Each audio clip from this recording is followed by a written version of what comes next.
12.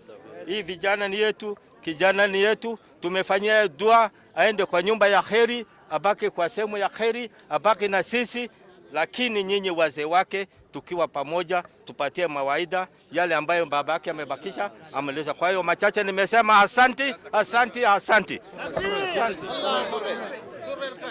Na sauti moja ya kupitisha Tubi Mohamed Tubi kuwa anaridhi kiti ya baba yake.